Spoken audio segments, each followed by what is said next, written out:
Assalamualaikum warahmatullahi wabarakatuh. Nama saya Putri Landari dengan NIM 2225210078 kelas 4B. Di sini saya akan menjelaskan materi dari mata kuliah teori peluang, yaitu peluang bersyarat. Ini adalah peta konsep yang sudah saya buat pertemuan keempat, dan saya akan menjelaskan kembali. 3.1 peluang bersyarat. Peluang terjadinya suatu kejadian A jika diketahui bahwa kejadian B terjadi disebut peluang bersyarat atau conditional probability dan dinyatakan dengan PA dengan syarat B. Dibaca peluang A dengan syarat B terjadi.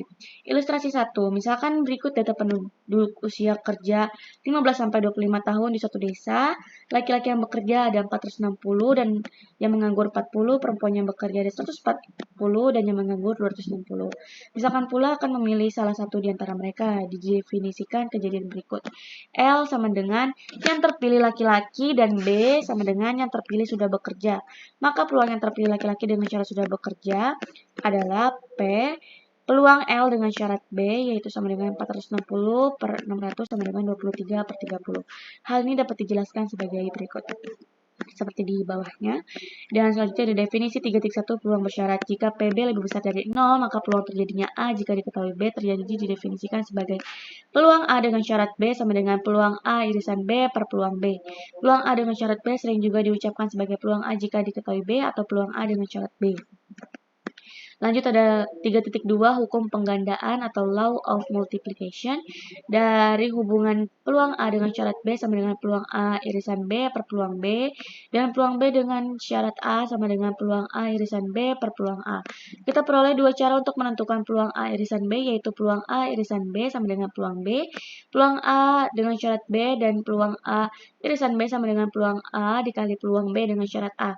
Jadi terdapat satu formula perkalian peluang sehingga formula tersebut dinamakan hukum penggandaan atau perkalian. Hubungan di atas dapat diperumum untuk irisan 3 kejadian A1, A2, dan A3 berikut seperti di bawahnya. Contoh 3, si A akan memilih sebuah mata kuliah pilihan dari dua alternatif, yaitu memilih matematika dengan peluang 0,6 dan memilih ekonomi dengan peluang 0,4. Jika ia memilih mata kuliah matematika, maka peluang ia akan lulus adalah 0,6 dan jika ia memilih mata kuliah ekonomi, maka peluang ia akan lulus adalah 0,8. A. Tentukan peluang ia lulus matematika dan B. Tentukan peluang ia tidak lulus ekonomi.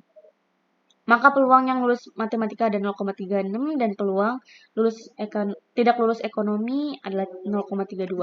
Selanjutnya ada 3.2 hukum peluang total atau law of total probability. Ketika penyelesaian permasalahan peluang terkadang tidak memungkinkan untuk menentukan secara langsung peluang dari suatu kejadian A, tetapi hanya bisa menentukan peluang A dengan syarat B dan peluang A dengan syarat B komplement C. Untuk kasus seperti ini, kita bisa gunakan teorema berikut untuk menentukan peluang kejadian A. Contoh 5, 3 buah metode training yaitu M1, M2, dan M3 dipergunakan untuk mentraining siswa dalam berhitung. Diketahui bahwa 20% siswa mengikut training M1, 30% siswa mengikut training M2, dan 50% siswa mengikut training M3. Juga diketahui bahwa 4% siswa mengikut training M1 adalah gagal, 2% siswa mengikut training M2 adalah gagal, serta 1% siswa mengikut training M3 adalah gagal. Jika dipilih secara acak seorang siswa yang mengikut training tersebut, tentukan peluang bahwa siswa tersebut gagal. Jawab, misalkan dia adalah kejadian terpilih siswa gagal yang mengikuti training, maka yang gagal adalah 1,9%. Selanjutnya yaitu 3.4 kebebasan atau independence. Misal A dan B adalah dua kejadian dengan peluang A lebih besar dari 0 dan peluang B lebih besar dari 0. Pada umumnya terjadi atau tidaknya kejadian B akan mengubah peluang terjadinya kejadian A. Jika diketahui B terjadi, maka peluang terjadinya kejadian A akan berubah dari peluang A menjadi peluang A dengan syarat B. Namun, untuk suatu kasus tertentu, terjadinya B tidak akan mempengaruhi peluang terjadinya kejadian A, yaitu peluang A sama dengan peluang A dengan syarat B. Dalam kasus ini kita sebut kejadian A dan B adalah saling bebas. Sebagai ilustrasi, perhatikan sampel berikut. Misalkan karyawan suatu perusahaan terdiri atas 60% laki-laki dan 40% wanita. Sebanyak 70% di antara laki-laki maupun wanita sudah menikah.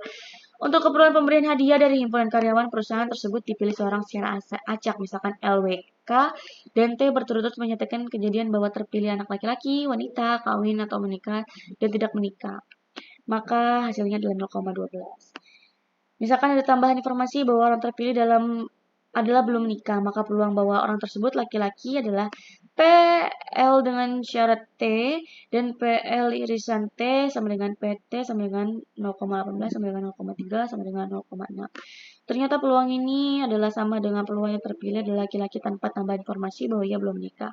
Jadi dalam kasus ini, peluang L dengan syarat T sama dengan PL, yaitu terpilihnya orang yang belum menikah dan terpilihnya laki-laki dengan 2 kejadian bebas.